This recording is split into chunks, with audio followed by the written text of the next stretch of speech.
plus tôt on apprendra et on informera les jeunes sur tous ces sujets, mieux ce sera. Et les enjeux autour de la fertilité ou de l'infertilité sont des enjeux dont il faut parler sans tabou, pour lesquels il faut parler avec une totale transparence, mais sans faire peur aussi.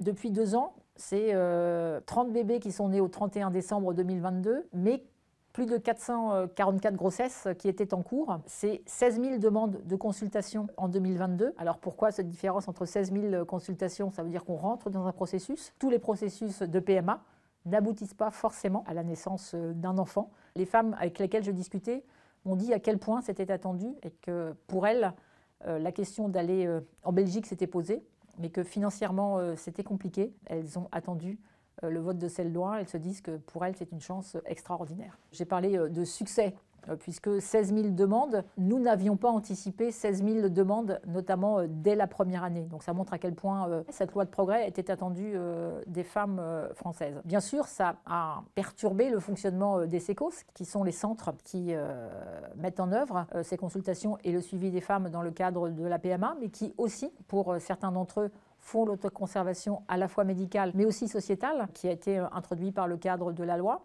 J'allais dire augmenter les moyens financiers de ces centres pour qu'ils puissent embaucher des professionnels. Mais nous avons aussi construit avec eux des solutions pour, notamment dans le cadre de l'autoconservation des oocytes, qui n'étaient pas effectuées par tous les centres, élargir le nombre de centres qui, dès l'année prochaine, pourront aussi faire de l'autoconservation des oocytes et donc diminuer la charge qui reposait sur certains centres. En clair, nous allons passer de 40 centres actuellement qui font de l'autoconservation et nous allons, à travers les agences régionales de santé, donner l'autorisation à 20 centres supplémentaires de pouvoir faire cette autoconservation. En Île-de-France, on passera de 7 centres à 12 centres. C'est un moyen d'abord d'avoir un meilleur accès géographique, d'améliorer la prise en charge et de diminuer la surcharge de travail pour ces centres, mais aussi de pouvoir 2 ans après, faire une évaluation des process d'accès que certains ont mis en place et d'autres pas. Donc de partager un retour d'expérience et de voir comment on peut fluidifier le parcours des femmes et des couples de femmes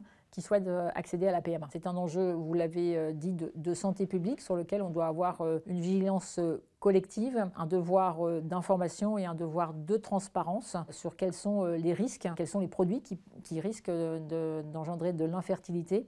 Et en tout cas, c'est un sujet sur lequel on doit collectivement apporter des réponses, parce que derrière les enjeux d'infertilité, il y a des situations difficiles pour nos concitoyens qui souhaitent avoir un enfant. Et il y a des enjeux autour de la natalité, qui est un sujet important, un enjeu de santé publique sur lequel nous travaillons et dont nous sommes bien conscients qu'il faut apporter des réponses. Je le dis, un enjeu de santé publique.